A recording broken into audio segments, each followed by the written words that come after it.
Hi, welcome to Finance, Business and Investing. The majority of businesses fail. The question is, how can you run a business that never fails? We discovered 6 businesses that had the lowest failure rate. This is all supported by data because I believe it is reasonable to be concerned about having a failing business. According to the US Bureau of Labor Statistics, which sounds very fancy and official, 20% of small businesses in the United States fail within the first year. Then it rises to around 50% by the 5th year, and by the 10th year, 2/3 of all businesses have failed. That is not a good, or even a great, chance. So, if we look at the data to see which ones have the best chance of success, you can decide whether you want to jump into those pools. I always say that the most important decision you make is the first deal you do or the first business you start, because if the first one fails, your chances of taking the risk again are greatly reduced. This is known as your recency bias. So, if your recency bias is winning, we want small victories. Then you're more likely to win again or take a bigger risk. If your recency bias is losing or you are experiencing negative emotions, you are less likely to continue taking risks. So let's look at the data and see which businesses have the lowest risk of going bankrupt. I have 6 right now. Laundromats have an incredibly low failure rate, which should come as no surprise. Laundromats have a 5-year success rate of about 94.8%, according to Laundry Lux. I also confirmed these figures because Laundry Lux is a member of the Laundromat community, so they may be biased, and the Chamber of Commerce conducted a study in collaboration with Speed Queen that showed they have a 93% success rate. So, somewhere in the 1990s, let's say, nothing is guaranteed in business. But that's one of the reasons I bring up laundromats as a gateway drug to business ownership. They have a low rate of failure. They're simple quarters machines that are a little bit of a dryer and a little bit of a washer. They usually do not cost millions of dollars to start or buy. Also, even during recessions, people need to wash their clothes. So you're covered on the downside. Finally, if you run laundromats as an absentee business, you can run it remotely or with very few employees or contractors, and your employees become your machines. That's number 1 laundromats, number 2 rental property businesses, and 90% of all millionaires, according to Andrew Carnegie. Thus, more money has been made in real estate than in almost all industrial investments combined. So it stands to reason that they have an 85.3% success rate.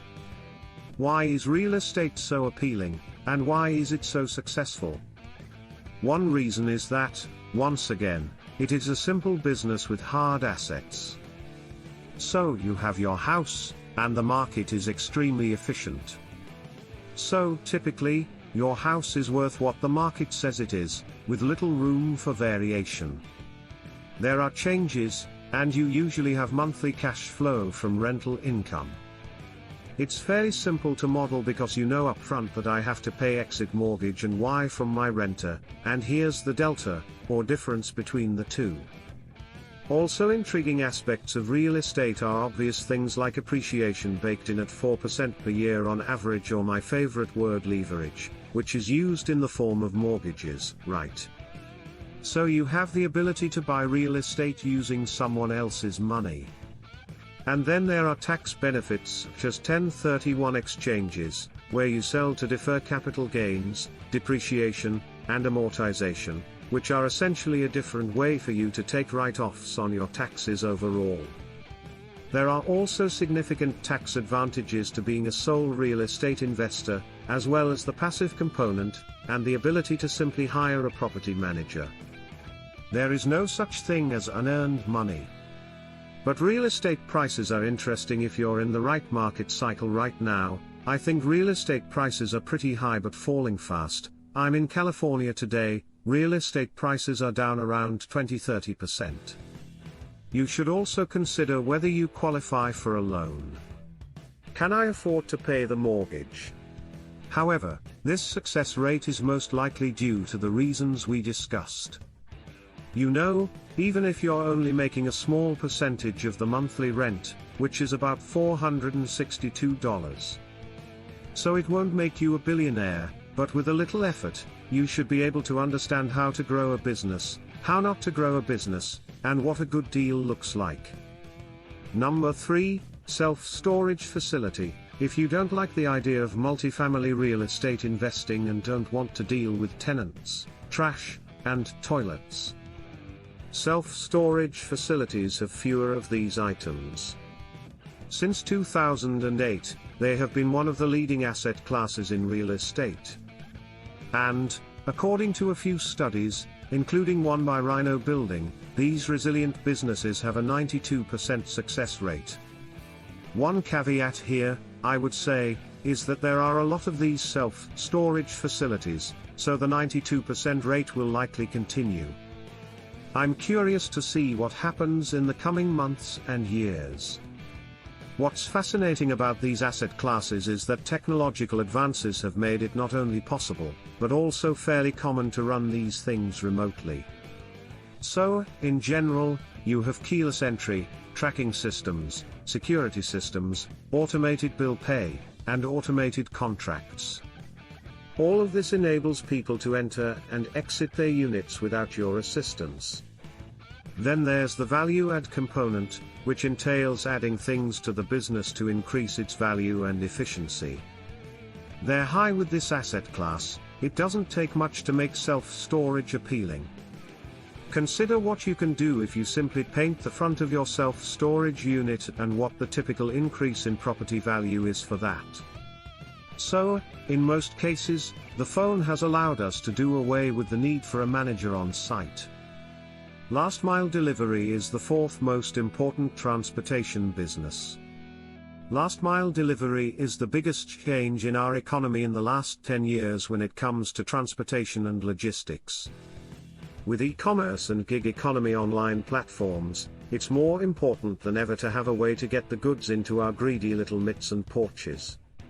Transportation and logistics is basically trucking that delivers goods or people from one place to another for a fee. This can take many different forms, ranging from a full-fledged long-haul trucking company to a simple weekend side hustle driving for Uber. According to Advisor Smith, these businesses have a success rate of approximately 76.4%. That's fascinating because I expected these businesses to be more complicated. There is now a significant difference between short and long-haul trucking, as well as shipping food from Uber and long-haul trucking. As a result, your results will vary. However, these businesses have a high success rate on average, which I believe is due to the fact that we don't have as many inputs. If you wanted to build a truly massive empire, I'd be concerned about scale given the demand for drivers. However, as a job turned into a business, this one could be interesting and low risk. You could buy a truck that has inherent value and will depreciate slightly after you purchase it. Maybe if you buy it new and it's your first time running the routes or having someone else do it for you. However, you do not have a lot of what is known as capex, or upfront expenses, to run this business. Not only does it have a low failure rate, but I am always looking for ways to ensure that a deal will never bankrupt me. I never want to do a deal where if this one deal goes wrong, especially early on, I could lose the last 20 years of my investing and working, and neither do you. That's why I like these small entry-level businesses. Speaking of perhaps my favorite intro starter business, vending machine routes, you don't need much money, 3 to 5K. You can either buy a vending machine and get started, or you can be super smart and industrious and buy a used one for $800 like this. I believe it is unavoidable. There are a few things you should do once you have your vending machine. Find a high-trafficked location, negotiate to have it installed as a service or for a rental fee, and then fill inventory. Excellent small-scale startup. I wouldn't do it if I were a pro or wanted to make a lot of money, which means I wouldn't do it if I wanted to make hundreds of thousands of dollars a year. This business is probably good for your first 20, 30, 50, maybe you could get $200,000. But it's a great business to learn about things like profit and loss statements. Logistics pricing margins are controlled. A few contractors are running it by themselves. You start small, it won't bankrupt you, you figure out how the business works, and then you gradually expand, and this business has more than a 90% almost success rate, so you can eventually roll them up and sell them as a group like these companies do. So the actual success rate for a vending machine business ranges from 90% to 82%, depending on who is in the space. According to the US Bureau of Labor, there are a slew of billion-dollar vending companies, which is also interesting because it shows that you can scale this space, though I believe it will be difficult. So, when you combine the low failure rate, low startup cost, and simple operations of this business, I really like it for people who want to hustle. Senior care facilities ranked 6th. So this one took me by surprise.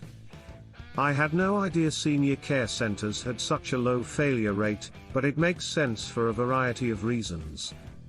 One, government subsidy, state subsidy, city subsidy that basically allows people to run senior care centers like this with some help from the government is obviously changing demographics in the US. There are more elderly people than young people, and they require more care. Now, when I first came up with these ideas, I was thinking, what are some beginner ways to do this? You cannot purchase. This property alone is worth tens of millions of dollars. When you're just starting out, you probably can't afford that. But I didn't realize there were so many little houses where they could rent a house and have it zoned properly for senior care, or buy a house and have it zoned or have the right certificates to have assisted living there. As a result, this concept is actually quite intriguing. There is definitely oversight in certifications and zoning that you must be aware of, but you do not need millions. I assumed you did. So, according to the data, these are the 6 businesses that are least likely to blow up in your face.